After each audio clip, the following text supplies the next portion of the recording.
In Florida, probate tends to be lengthy and expensive. A typical estate administration takes several months to a year or more to complete.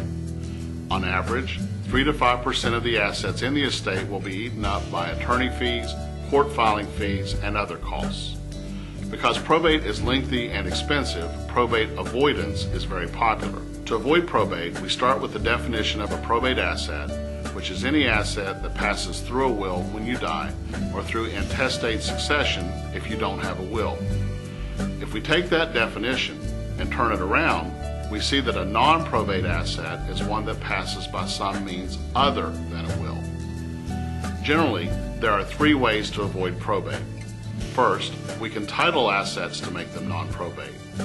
For example, you can place a payable on death or POD designation on a bank account.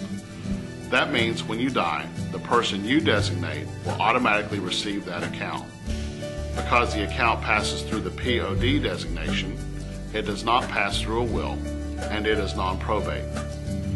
Second, any asset that has a beneficiary designation, such as a life insurance policy or an IRA, is non-probate.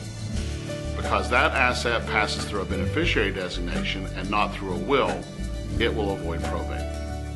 Third, any asset that you place in a trust before you die will pass according to the terms of the trust outside of a will, so that asset will avoid probate as well. If you work with a competent estate planning attorney, it is possible to use those probate avoidance techniques so that when you die, there is no probate at all.